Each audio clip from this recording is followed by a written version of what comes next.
All right, so let's look at this problem, create a model in the form of an algebraic equation, and then solve that model in order to solve the problem. So let's talk about what we know. So we know we've already walked 5 miles. So already walked 5 miles. So that's a distance that we've already done. We know that. And we know that the trail is 18 miles long. So altogether, we'll have to walk 18 miles. Now, the rest of the trail, I'm walking at a pace of 1 mile every 17 minutes. 1 mile every 17 minutes. How many hours is it going to take for me to finish the trail? So first things first, I want to think about what am I looking for? My job here is to find the number of hours that it's going to take for me to finish the trail. So I'm looking for number of hours. And in general, the thing that we're looking for, that's going to be our variable. I'm going to represent that with x. So that's my unknown quantity. I want to know how long is it going to take for me to finish this trail. Next thing, I want to think about what I know. So I know that I've walked 5 miles. Miles walked. I know that the trail is 18 miles. And I know that I walk 1 mile every 17 minutes. Now pay attention to the fact that I put that in the form of a fraction. That is a rate. I walk 1 mile in 17 minutes. So again, we're looking for hours, we're looking for time. Most of the information we were given is about distance. So we need to make sure we set up this problem correctly. A lot of times people might think about this in a way that ends up giving them the incorrect model because they're not thinking about the relationship between distance and time here.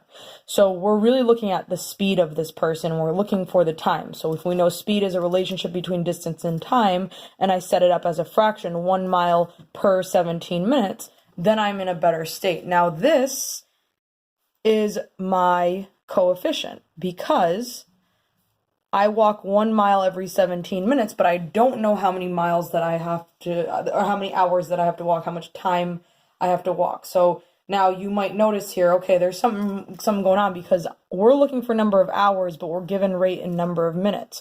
So maybe what we want to do is edit this and say, originally this is going to be number of minutes, or maybe we can change the variable and say m is going to convert to number of hours at the end if we think about 1 hour being 60 minutes. But we'll save that to the end, and right now we'll work with our 1 mile every 17 minutes so we don't have to work with a jacked up fraction. We can deal with what we've got in front of us. So let's set this up. What is this going to look like as an equation? Well, I know that I've already walked 5 miles. I know that in total, I have to walk 18 miles.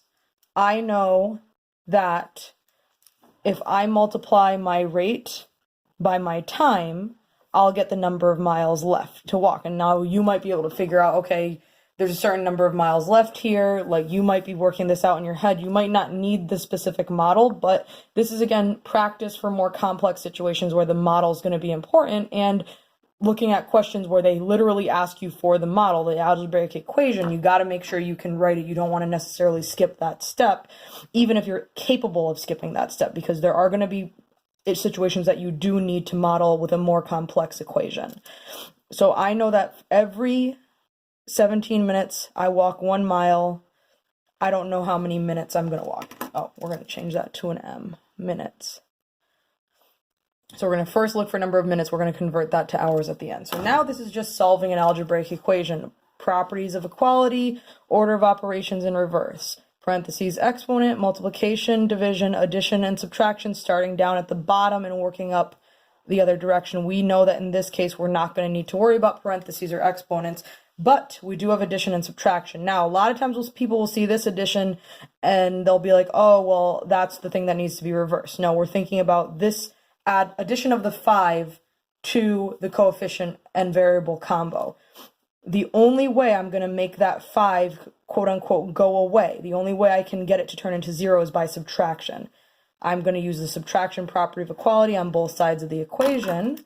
I have remain with my 1 over 17m equals 13. 18 minus 5 is 13. And then it's just a matter of thinking about what do I need to do to solve for number of minutes. Well, I can just turn this into a single fraction. 1 times m is m over 17. The denominators, if I think about, okay, what's my invisible denominator? Always 1. So we multiply across when we multiply fractions. So I have m over 17 equals 13. That lets me be reminded that fractions are divisions. So my m is being divided by 17. So the property of equality I need here is multiplication by the denominator, by 17, because what that does, those turn to 1, doesn't impact the equation anymore. So m equals 13 times 17. And that will give us 221. So that's my number of minutes. It takes me 221 minutes to finish the trail, but that's not what the question's asking. Number of hours. So I need to convert minutes to hours. That's easy enough to do. I do 221 divided by 60. Now, if I'm trying to be accurate, because I know that that is going to have a remainder, I can go off and do my division, long division out here to the side. 60 goes into 221. Well, 60 doesn't go into 2, and it doesn't go into 22, so I have to think, okay, how many times does it go into 220? Well, I know 6 goes into 24, or goes into 22 3 times, so 60 is going to go into 221 3 times as well. That will give me 180. We're going to subtract the difference. And we are going to get 41 minutes as our leftovers. So I know that that is 3 hours and 41 minutes. So how long will it take you to finish the trail? 3 hours and 41 minutes.